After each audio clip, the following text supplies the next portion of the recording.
بسم اللہ الرحمن الرحیم۔ میں ہوں سید عارف بہار اور آپ میرا یوٹیوب چینل دیکھ رہے ہیں۔ ناظرین، آزاد کشمیر کی انتخابی مہم آج بالکل اختتامی لمحات میں داخل ہو رہی ہے اور آخری جلسے اس وقت سیاسی جماعتوں کے جاری ہیں۔ ملک کی سطح کی شخصیات اس وقت آزاد کشمیر میں موجود ہیں، جن میں وزیر اعظم عمران خان پونچھ ڈویژن میں جلسوں سے خطاب کرنے آئے ہیں اور بلاول بھٹو زرداری باغ اور مظفر آباد میں جلسوں سے خطاب کر رہے ہیں۔ اور یوں جو انتخابی مہم اس عرصے میں جاری رہی، قریباً ایک ماہ سے زیادہ عرصے پہ محیط رہی، اس کا اب اختتام ہو رہا ہے۔ سیاسی جماعتوں نے، امیدواروں نے جو فصل اس عرصے میں بوئی ہے، اب اس کے کاٹنے کا وقت بھی قریب ہے اور وہ فیصلہ کن لمحات قریب آ رہے ہیں کہ جب امیدوار، ان کے حامی اور عام ووٹر بھی دل تھام کر رہ جاتے ہیں اور انتخابی نتائج کا بے تابی سے انتظار کرتے ہیں، اور پھر اس کے بعد ایک نئے دور کا آغاز ہوتا ہے۔ آزاد کشمیر کے حالیہ جو انتخابی مہم ہے، یہ بالکل روایتی ڈگر پہ جاری رہی، چونکہ کچھ آزاد کشمیر کی پولیٹکس کی ڈائنامکس میں کچھ تبدیلیاں آئی تھیں۔ اگر ان تبدیلیوں سے ہٹ کر دیکھا جائے، ماضی کے آئینے میں دیکھا جائے، تو یہ قطعی کوئی انوکھی یا نئے انداز کی مہم نہیں تھی۔ بالکل ویسے ہی تھا جیسے ہمیشہ سے ہوتا آیا ہے۔ 1985 سے جب سے آزاد کشمیر کا یہ پارلیمانی سسٹم شروع ہوا ہے، تو اس وقت سے میں اس ہر انتخاب کو اسی انداز سے مانیٹر کرتا رہا ہوں، پہلے ویسے ایک دلچسپی کے طور پہ، اور اب ایک صحافتی ضرورت کے تحت اور ایک پولیٹیکل سائنس کے ایک طالب علم کے تحت اس کی مختلف جو مدارج ہوتے ہیں، جو مراحل ہوتے ہیں، ان پر نظر رکھنا ضروری ہوتا ہے۔ تو اس لحاظ سے جو ایک رول رہا سیاسی جماعتوں کا، وہ ہر دور میں رہا ہے۔ جو قومی سیاسی جماعتیں ہیں، وہ یہاں اپنی جو شاخیں ہیں، ان کے کو مضبوط کرنے کے لیے، ان کے امیدواروں کو کامیاب کرنے کے لیے پورا زور لگاتی ہیں۔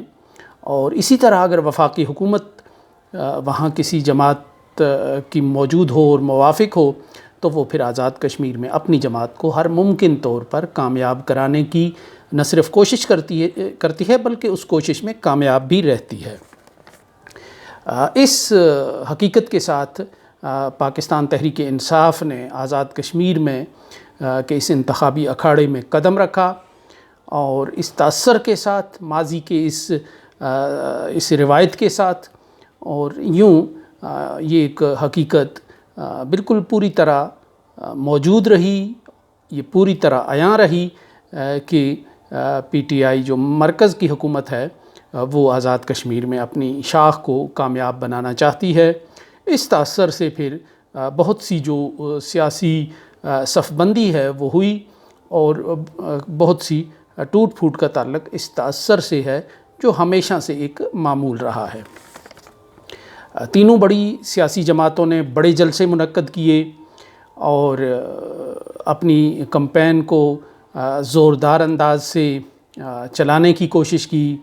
مسلم لیگ نون کی جو رہنما ہیں مریم نواز شریف، انہوں نے زوردار جلسے کیے، انہوں نے اپنی جو روایتی ایک تلخی گفتار ہے اس کا بھرپور مظاہرہ کیا، لیکن شہباز شریف اس کمپین میں شریک نہیں ہوئے۔ انہیں علامتی طور پر کچھ جلسوں میں شریک ہونا تھا، وہ ڈیلیبریٹلی اسلام آباد میں اور پاکستان میں موجود ہونے اور صحت کے ٹھیک ہونے کے باوجود اس کمپین سے الگ رہے۔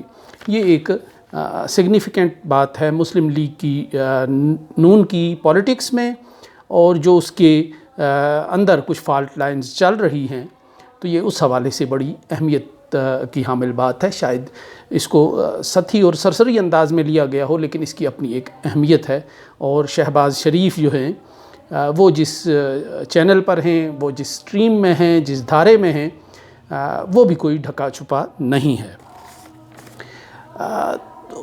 پی ٹی آئی نے جو روایتی ایک طریقہ کار ہے کہ چھوٹی چھوٹی سیاسی جماعتوں کو اپنے ساتھ ملانا اور ایک ماحول پیدا کرنا، وہ تقاضا پورا کیا۔ مسلم کانفرنس کے ساتھ ایک ڈھیلا ڈھالا قسم کا اتحاد کیا، اور اس کے یقیناً ایک نفسیاتی بھی اثرات ہیں، اور گراؤنڈ پہ بھی کچھ نہ کچھ اثرات اس کے مرتب ہوں گے۔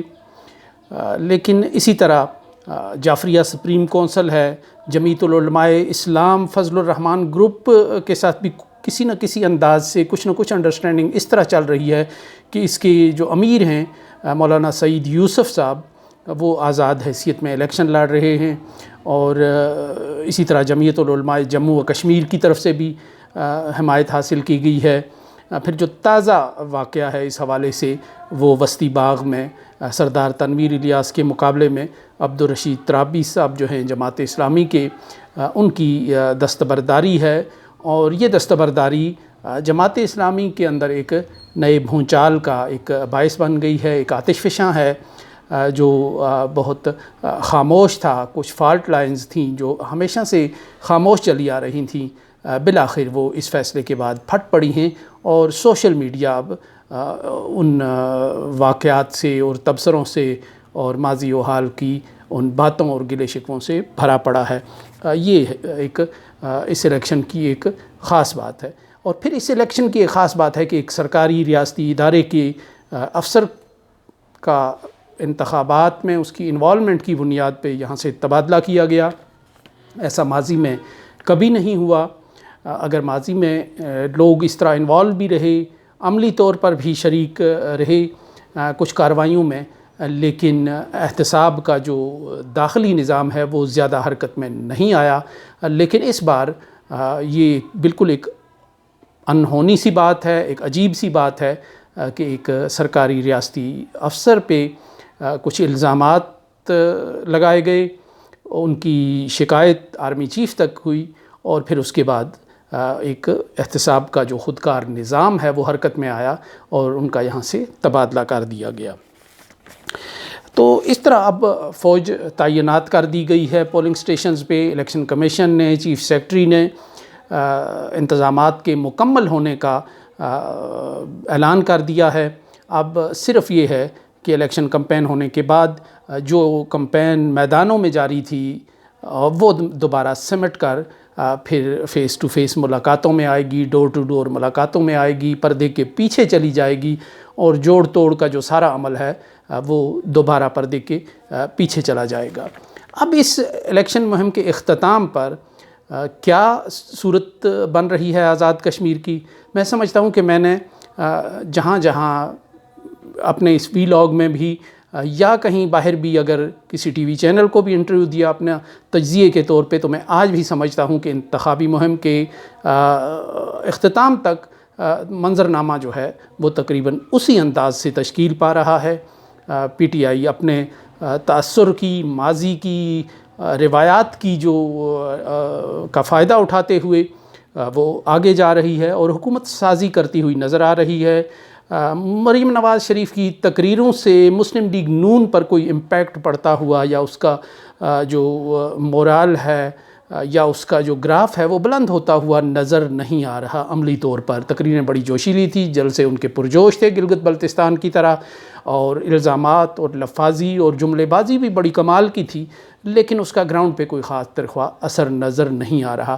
پیپلز پارٹی کے امیدوار جہاں ہیں وہاں بڑا ٹف ٹائم دے رہے ہیں وہ پی ٹی آئی کے امیدواروں کو، بلکہ بہت سی جگہوں پر وہ پی ٹی آئی کے امیدواروں کو پچھاڑتے ہوئے بھی نظر آ رہے ہیں۔ اور یہ وہ ساری صورتحال ہے جی، ایک نقشہ ہے، ایک دھندلی سی تصویر ہے جو آنے والے حالات کی بن رہی ہے، لیکن بہرحال اس کے باوجود اصل فیصلہ جو ہے وہ بیلٹ باکس پہ منحصر ہے۔ اس کے جب وہ باہر آئے گا تو دیکھیں گے کہ کیا برآمد ہوتا ہے، اس سے کس کی جو فتح ہے وہ کس کے نام لکھی جاتی ہے اور شکست کس کے حصے میں آتی ہے۔ لیکن اس کے باوجود اس کے بعد بھی کئی مراحل ایسے ہوں گے یعنی وزارت عظمیٰ کا تاج کس کے سر پہ سجے گا اور صدارت کا جو منصب ہے وہ کس کے حصے میں آئے گا. اس کے بعد بھی کئی ایسے متجسس کن جو ہے متحیر کن اور متجسس کن لمحات جاری رہیں گے اور یہ سفر جاری رہے گا. فی الحال اجازت دیجیے. اللہ نگہبان.